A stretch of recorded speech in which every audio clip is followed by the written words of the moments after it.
Hello everyone, welcome back to my channel. আশা করছি তোমরা সবাই খুব ভালো আছো আর আমিও খুব ভালো আছি। তো তোমরা আমার প্রেগনেন্সি ভিডিওগুলো এত ভালোবাসছো, এত পছন্দ করছো, তার জন্য অনেক থ্যাংক ইউ। আর এত পরিমাণে কমেন্ট আসছে, সেজন্য আমি ভিডিও না করে আর কি থাকতে পারছি না। দেখো, তোমরা কিন্তু প্রত্যেকেই মোটামুটি সেম কোশ্চেনে জিজ্ঞেস করেছো যে আমি আমার পিসিওডি থেকে কি করে কনসিভ করলাম, মানে আমি আমার পিসিওডিটা কি করে ঠিক করলাম। আর তোমরা অনেকেই অনেক কথা বলছো কমেন্টে আর কি, মানে যাদের যেটা প্রবলেম সেটা কিন্তু বলছো। অনেক দিন থেকে যারা ট্রাই করছো, হতে পারছো না। হ্যাঁ, কিন্তু আমি একটা কথা ফার্স্টে বলি, দেখো আমি তো কোনো ডাক্তার নই। আমি কিন্তু তোমাদের প্রবলেমগুলো সলভ করতে আমি কিন্তু পারবো না। সবার বডি তো আলাদা। আমি আমার প্রেগনেন্সির জার্নিটা তোমাদের সাথে শেয়ার করছি, যে আমি কি করে কনসিভ করলাম, আমার কি কি প্রবলেম ছিল, বা আমি কতদিন ট্রিটমেন্ট করিয়েছি, সেই সমস্ত কিছু কিন্তু আমি তোমাদেরকে বলতে পারবো। হ্যাঁ, আমি যেই জিনিসগুলো করেছি যার কারণে আমার কনসিভ করতে সুবিধা হয়েছে, সেগুলো আমি তোমাদের সাথে শেয়ার করতে পারবো। তাছাড়া কিন্তু এর বাইরে কিন্তু আমি কিছু বলতে পারবো না, কারণ আমার সেরকমভাবে কিছু জানা নেই যে কি করলে কি হতে পারে। আমি যেইটুকু জানি, আমার ক্ষেত্রে যেটুকু হয়েছে, আমি কিন্তু সেইটুকু শেয়ার করতে পারবো। তো চলো ভিডিওটা শুরু করি। তো বেশিরভাগ মানুষই কিন্তু জানতে চেয়েছো তোমরা যে আমার পিসিওডিটা কি করে ঠিক হলো, অথবা পিরিয়ডটা কি করে আমার রেগুলার হলো। তো সবার ফার্স্টে আমি একটা কথাই বলি, যে পিসিওডিটা আমার যে আছে সেটা আমি জানতে পারলাম কি করে। তো এটা অনেক বছর আগের কথা। তখন আমার বিয়ের মোটামুটি 1 বছর আগের কথা, যখন আমি জানতে পারি যে আমার পিসিওডি আছে। অনেকে কিন্তু জানতেই পারে না যে তার পিসিওডি আছে। ঠিক আছে? সেরকম আমিও কিন্তু পিসিওডির নামটা আমার ফার্স্ট টাইম আর কি শোনা ছিল। আমার যখন হয়েছে তখনই আমি জানতে পারলাম যে পিসিওডি বলে একটা মানে প্রবলেম আছে, একটা রোগ আছে। তার আগে কোনোদিনও আমি এটা জানতে পারিনি। তো ফার্স্টে কী হতো, আমার পিরিয়ডটা রেগুলার ছিল, রেগুলার থেকে ইরেগুলার হয়ে গেল। মানে 1.5 মাস 2 মাস পর পর এরকম আমার পিরিয়ডটা আসতো, রেগুলার হতো না। পরে একদিন হঠাৎ করে আমার পিরিয়ডটা যে মান্থে হয় আর কি, যে মান্থে আমি জানতে পারি আমার পিসিওডি আছে, সেই মান্থে হলো যে আমার পিরিয়ডটা আর কি স্টার্ট হলো ঠিকই, কিন্তু আর কমছিল না। মানে সেই মাস, পুরো মাস ধরে কিন্তু আমার পিরিয়ড হয়েছিল। 21 দিন 22 দিন পর্যন্ত পিরিয়ড হয়েছিল আমার। তো ওই টাইমটাতে আমি মানে খুব ভয় পেয়ে গেছিলাম। তো মাকে বললাম, তারপরে মা আমাকে একটা ডক্টর দেখালো, একটা গাইনির কাছে নিয়ে গেল। তারপরে ওখানে গিয়ে ইউএসজি করালো আমাকে। তারপরে আমি জানতে পারি যে আমার একটা রাইট ওভারিতে আমার পিসিওডি আছে। সেভাবে কিন্তু কোনো তো গুরুত্ব দেইনি। যখন গুরুত্ব দিলাম তখন কিন্তু অনেকটাই আমার ক্ষেত্রে আর কি লেট হয়ে গেছিলো। আমার বিয়ের পর এই প্রবলেমটা আরও বেশি দেখা দিল। তো বিয়ের ফার্স্ট 1 বছর তো আমরা কোনো বেবি প্ল্যানিং করিনি, সত্যি কথা বলতে। যে 1 বছর কেটে গেল তখন আর কি গুরুত্ব দিলাম যে না, এটাকে তো ট্রিটমেন্ট করাতে হয়। তার কারণ আমার ওই প্রবলেমটা কিন্তু ছিলই, বিয়ের পরেও ছিল। জানোই তোমরা, পিসিওডি কিন্তু সেভাবে কিন্তু ঠিক হয় না। পিসিওডি ঠিক করার জন্য লাইফস্টাইল চেঞ্জ করতে হয়। আর ওষুধপত্রে কিন্তু সেমন একটা কাজ হয় না। হ্যাঁ, মেডিসিন দিয়ে তুমি তোমার পিরিয়ডটাকে রেগুলার করতে পারবে, কিন্তু মেডিসিন দিয়ে তুমি কতদিন আর পিরিয়ডটাকে রেগুলার করে রাখবে? মেডিসিন যে বন্ধ হবে তখন কিন্তু তোমার পিরিয়ডটা আবার মানে বন্ধ হয়ে যাবে, আবার ইরেগুলার হয়ে যাবে। তো সেদিক থেকে দেখতে গেলে কিন্তু আমাদের যে লাইফস্টাইলটা আছে, লাইফস্টাইলটা যদি আমরা চেঞ্জ করি, মানে আমাদের সকালে ঘুমের থেকে ওঠা থেকে শুরু করে রাতে শুতে যাওয়া পর্যন্ত সারাদিনে যদি আমাদের একটা ভালো একটা রুটিন মেনটেন করে চলি, তাহলেই কিন্তু এটা থেকে আমরা মুক্তি পেতে পারবো। আমাদের ক্ষেত্রে যেটা হয় আর কি, আমরা প্রথমে কিন্তু সবাই খুব এনার্জি নিয়ে এক্সারসাইজ করা স্টার্ট করি। হ্যাঁ, তারপরে খুব বেশি হলে 10-15 দিন করার পরে কিন্তু আমাদের এনার্জি লেভেলটা একদমই কমে যায়। সেটা আমার ক্ষেত্রেও হয়েছে। আমিও প্রচুর ভিডিও দেখতাম যে এই এক্সারসাইজ করলে পরে এটা হবে, এটা করলে ওটা হবে। সব কিছুই ট্রাই করা হয়ে গেছে। সকাল সকাল উঠেও করতাম। সকালে উঠতে পারতাম না বলে সন্ধ্যেবেলাও করতাম। প্রচুর কিছু ট্রাই করেছিলাম, কিন্তু কিছুতেই কিছু হলো না। আমি একটা কথা বলব, তোমরা যদি এক্সারসাইজ শুরু করো তাহলে প্লিজ এটাকে মেনটেন করবে। আমি যে ভুলগুলো করেছি সেগুলো আমি তোমাদেরকে একদমই করতে বলবো না। তার কারণ আমি যদি শুরুর থেকে এক্সারসাইজটাকে রেগুলার কন্টিনিউ করতাম, তাহলে কিন্তু আমার এতটা লেট হতো না। কথা বলে রাখি যে যতই তুমি মেডিসিন খাও বা যতই ভালো ভালো ডক্টর দেখাও, ঠিক আছে, তোমার কিন্তু নিজের ওপর নিজেকে খাটতে হবে। যে শুধু ওষুধ খেয়ে আমি প্রেগনেন্ট হয়ে যাব, এই প্রবলেম থেকে আমি মুক্তি পেয়ে যাব, সেটা কিন্তু সবার ক্ষেত্রে হয় না। সেজন্য আমি বলবো যে তোমরা একদিকে যেমন ডক্টরের পরামর্শতে চলবে, তার পাশাপাশি তোমরা যদি তোমাদের লাইফস্টাইলটাকেও চেঞ্জ করো না, তাহলে দেখবে রেজাল্ট মানে পুরোপুরি পাবে। আমি ট্রিটমেন্ট করিয়েছি, তোমরা সবাই জিজ্ঞেস করছো আমি কতদিন থেকে ট্রিটমেন্ট করিয়েছি। বললামই তো, আমি 1 বছর পর্যন্ত আর কি আমরা বেবি নেওয়ার আমাদের কোনো প্ল্যানিং ছিল না। আমরা বেবি প্ল্যানিং করতে শুরু করি। আমরা নর্মালভাবে মোটামুটি 6 মান্থ, হ্যাঁ 6 মান্থের মতন ট্রাই করেছি, কিন্তু আমাদের কনসিভ হচ্ছিল না। সেই জন্য আর কি ওরকম করে তো হাত পা গুটিয়ে বসে থেকে আর লাভ ছিল না। তো আমরা একটা ডক্টরের কাছে যাই, ডক্টরের কাছে গিয়ে ডক্টর জিজ্ঞেস করে যে তোমরা কি এখন বেবি প্ল্যানিং করতে চাচ্ছ কিনা। তো বললাম যে হ্যাঁ আমরা এখন বেবি প্ল্যানিং করতে চাচ্ছি। সিস্ট ঠিক করার কোনো মেডিসিন কিন্তু দেয়নি। হ্যাঁ, তো উনি আর কি বলেছিলেন যে তোমরা 3 মাস এই মেডিসিনগুলো খাও, খেয়ে কনসিভ করার চেষ্টা করো, না হলে আমার কাছে আবার আসবে। তো আমরা 3 মাস ওষুধ খেলাম। ওষুধ খাওয়ার পরে রেজাল্ট জিরো, কিচ্ছু হলো না। তো ডক্টরের 3 মাস ওষুধ খেলাম। ওষুধ খেয়ে কিন্তু 3 মাসে আমার পিরিয়ডটা একদম টাইম মতন হয়ে গেছে। মানে জানি না ওই ওষুধ কি পিরিয়ডের জন্যই দিয়েছিল না কনসিভ করার জন্য দিয়েছিল, সেটা আমি বুঝতে পারিনি, কারণ এই ওষুধগুলো কিন্তু কনসিভের জন্যই সবাইকে দেয়। তারপরে উনি আমাকে এই ওষুধটাকে কন্টিনিউ করতে বললো 6 মাস। বললো যে তুমি এই ওষুধটাকে 6 মান্থ কন্টিনিউ করো, মানে 3 মাস খেয়েছি, আরও 3 মাস খেতে বলেছিলেন। তো 3 মাস আবার খেলাম। খাওয়ার পরে যখন যাই তখন শুনি যে ওই ডক্টর আমি যেই সিটিতে থাকি আর কি ওখানটাতে বসে না, মানে ওখানটা থেকে চলে গেছে কলকাতাতে। তো যাই হোক, তো ওনাকে তো আর দেখানো হলো না। তো 3 মাস খাওয়ার পরও আমি আরও 2 মাস এক্সট্রাভাবে ওষুধ খেয়েছিলাম নিজের থেকে, মানে কোনো ডক্টরকে দেখাইনি, নিজের থেকে ওষুধ খেয়েছিলাম। তার সাথে সাথে কিন্তু আমি এক্সারসাইজ করতাম, আবার ছাড়তাম, মানে 10 দিন করতাম আবার করতাম না, এরকমভাবে কিন্তু আমার চলছিল। তো সেই জিনিসটা আমি তোমাদেরকে ফার্স্টেই বলেছি যে তোমরা কিন্তু এই জিনিসটা করবে না। তোমরা কিন্তু রেগুলার যদি এক্সারসাইজ করো তোমরা কিন্তু রেজাল্টটা খুবই তাড়াতাড়ি পাবে। আমি আমার নিজেতে এরকম ভুল করেছি, এর জন্য আমি তোমাদের কিন্তু একদমই সাজেস্ট করবো না। তো যাই হোক, তারপরে 8 মাস হয়ে গেল, মানে ওষুধ নিয়ে পিরিয়ডটা আমার রেগুলার হয়ে গেল, ঠিক আছে।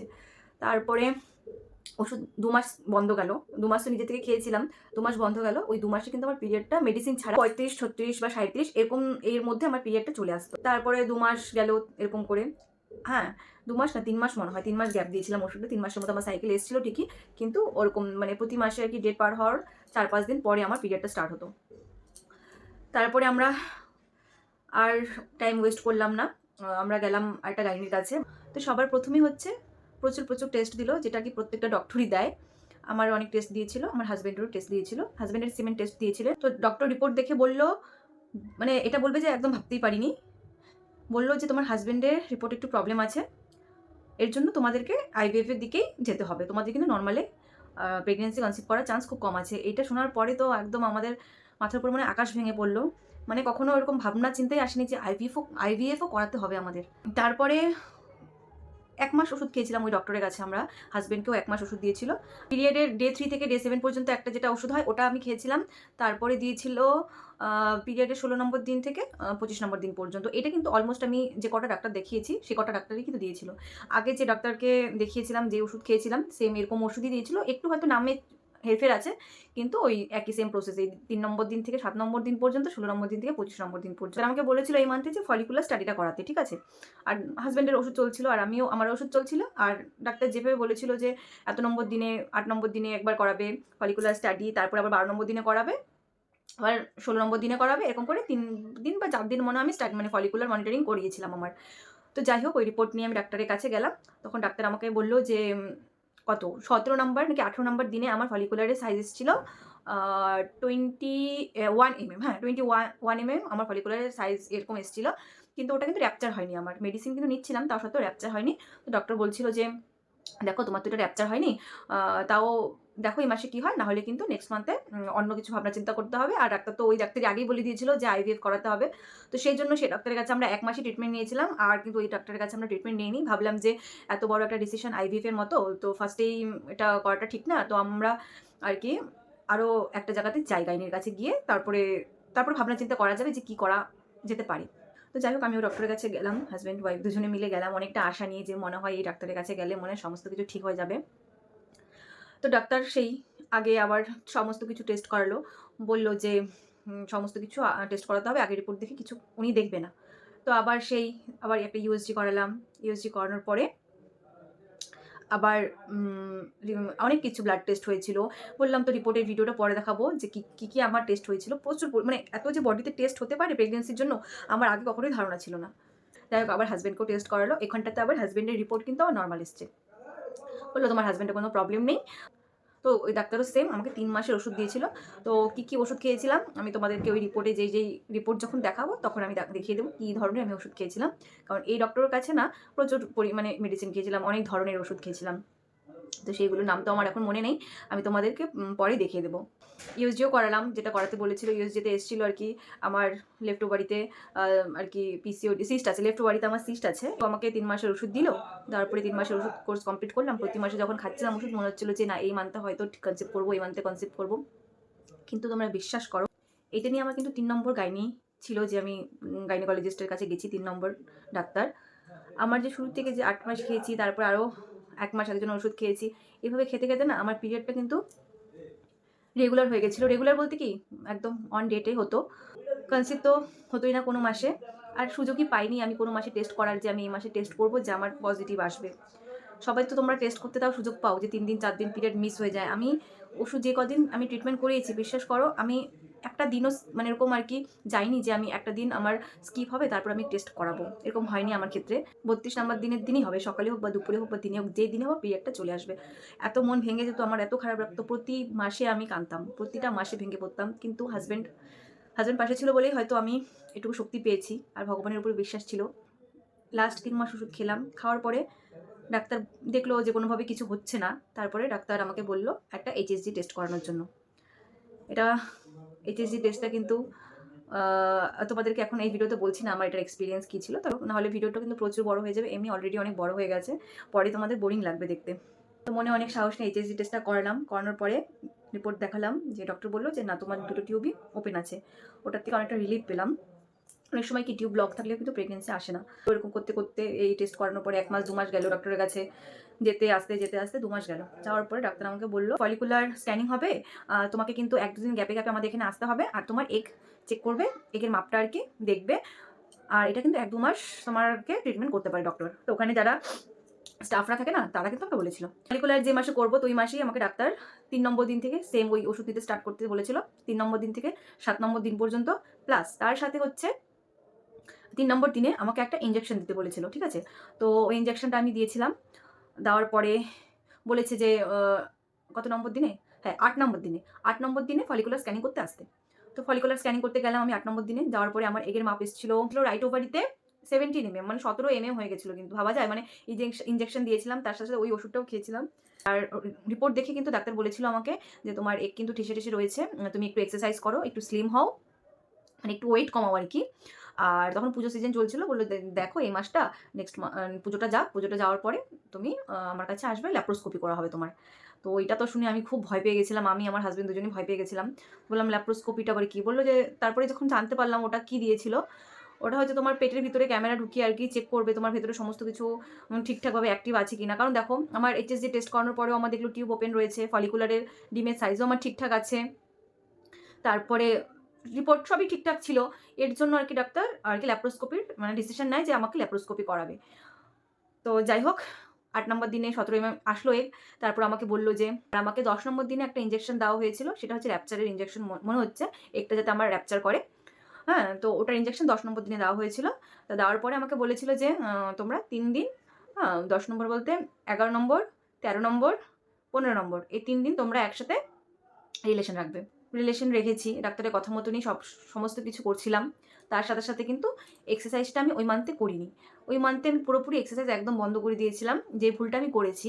এত ট্রিটমেন্ট করার পরেও, এত কিছু করার পরেও কিন্তু আমি ওই মান্থেও কনসেপ্ট করতে পারিনি। যে মান্থে আমি এগ র্যাপচারের একটা ইনজেকশনও নিয়েছি, কোনো মাসে আমার সাথে যেটা হয়নি। ফার্স্ট আমি এগ র্যাপচার করার জন্য একটা ইনজেকশন দিলাম, তা সত্ত্বেও কিন্তু আমার প্রেগনেন্সি সেই মাসে আসলো না, বরঞ্চ সেই মাসে আমার 32 দিনের সাইকেলের থেকে 28 দিনের সাইকেল হয়ে গেল, মানে 28 নম্বর দিনেই আমার পিরিয়ডটা চলে আসলো। ওটা আমার ছিল লাস্ট হোপ, কারণ এরপরে আমি কিছুই ভাবতে পারিনি। আমি ভাবতেই পারতাম না তখন যে আমি 1 মাস পরে গিয়ে আবার ল্যাপ্রোস্কোপি করাবো, আমার বডিতে এত পেন সহ্য করবো, আমার সত্যি এরকম শক্তি ছিল না। তারপরে জানি ভিডিওটা প্রচুর বড় হয়ে যাচ্ছে, তোমরা প্লিজ একটু ধৈর্য ধরে শোনো, আর না শুনলে কি বলবো জানি না। এটা আমার সত্যি একদম রিয়েল লাইফ এক্সপিরিয়েন্স তোমাদের সাথে আমি শেয়ার করছি। তারপরে জানি না কি হলো মিরাক্কেল, তারপরে ওই মাসে যে মাসে আমার পিরিয়ডটা স্টার্ট হলো না 28 নম্বর দিনে, ওই মাসে আমি পিরিয়ডটা শেষ হওয়ার পরে এক্সারসাইজ করা শুরু করলাম। এক্সারসাইজ বলতে গেলে আমি খুব পরিমাণে হাঁটতাম, প্রচুর পরিমাণে হাঁটতাম, আর খুব বেশি ব্যায়াম না, আমি 4টা ব্যায়াম নিয়ম করে করেছি। শুধুমাত্র 4টা ব্যায়াম নিয়ম মতো করেছি। এই 4টা ব্যায়ামে কিন্তু আমি আমার রেজাল্ট পেয়েছি। প্রতিদিন করেছি। প্রতিদিন আধা ঘন্টা করে 40 মিনিট করে এরকম করে করেছি। খুব ম্যাক্সিমাম টাইমও করিনি। কিন্তু করেছি। তার সাথে খাবার-দাবারটা যা খেতাম, আমি এরকম বলব না যে ভাত খাওয়া বন্ধ করে দাও তোমরা, ওটা না। আমি যেটা করিনি সেটা আমি তোমাদেরকেও বলব না। আমি ভাত-টাত খেতাম।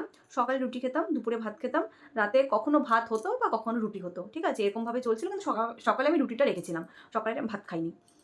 আর তার সাথে বাইরের খাবার, মানে বাইরের যেটা আরকি জাঙ্ক ফুড বলে, ওটাকে আমি পুরোপুরি ওই মাসটা একদম এভয়েড করে দিয়েছি। কারণ ওই মাসে আমি দেখতে চাচ্ছিলাম আরকি আমার বডিতে কি হয়? মেডিসিন ছাড়া আমার বডিতে কি হয়? কিন্তু মেডিসিন নিয়েও কিন্তু আমি এক্সারসাইজ করিনি, তাই আমি কোনো রেজাল্ট পাইনি। আর আমি ডাক্তারের কাছে যেতে ভয় পাচ্ছিলাম, কারণ আমি জানি পুজোটা পেরোলেই ডাক্তারের কাছে গেলে পরেই কিন্তু আমাকে দেবে ওই ল্যাপ্রোস্কোপি করার জন্য, অপারেশন করাবে আমাকে। এর জন্য ওই ভয়েই মনে আমার মধ্যে শক্তি চলে এসেছে কিনা জানি না। তো আমি সেভাবে সমস্ত কিছু এক্সারসাইজ করলাম। ওই ১ মাসের মধ্যে বিশ্বাস করবে না তোমরা, আমি কিন্তু কনসেপ্ট করে যাই। আর এটা আমি মানে ভাবতে পারিনি যে আমি কখনো এরকমভাবেও কনসেপ্ট হবে। কারণ এত ওষুধ খাওয়ার পরেও, এত ডাক্তার দেখানোর পরেও, এত কিছু করার পরেও যখন প্রেগন্যান্সি আসে না, তখন খুব কষ্ট হয়, সত্যিই খুব কষ্ট হয়। তো আমি বলেছি তোমাদেরকে যে আমি ১২ দিন পরে প্রেগন্যান্সি টেস্ট করেছি। তার কারণ একটাই, আমি কিন্তু আগের থেকেই বুঝতে পেরেছিলাম আমার যে বডিতে সিম্পটমগুলো। তা সত্ত্বেও ১২ দিন পরে টেস্ট করেছি। তার পেছনেও একটা কারণ আছে। কারণ আমার তো পিরিয়ডটা তো রেগুলার ছিল না। ওষুধ বন্ধ করলে ইরেগুলার হয়ে যেত। এর জন্য আমি আরকি ওয়েট করছিলাম যে আমার পিরিয়ডটা মনে হয় আজকে হবে, কালকে হবে, করতে যখন ৩৭-৩৮ নাম্বার দিনে যখন হলো না, তখন আমি কিন্তু টেস্ট করেছি। কিন্তু তার আগের থেকে আমার বডি সিম্পটম দেওয়া স্টার্ট করে দিয়েছিল, যেগুলো প্রত্যেক মাসে আমার পিরিয়ডের আগে হয় মেডিসিন নিয়ে। তো এইজন্যই আমি ১২ দিন পরে আরকি টেস্ট করেছি। তো যাই হোক, আমার এটাই ছিল।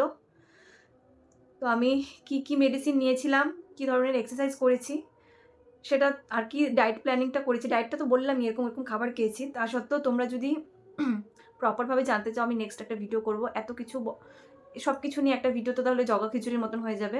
তো সবাই ভালো থেকো, সুস্থ থেকো। আর যারা আমার চ্যানেলে নতুন, তারা প্লিজ সাবস্ক্রাইব করে দিও। আশা করছি তোমাদের অনেকটা হেল্পফুল হবে। তো সবাইকে টাটা।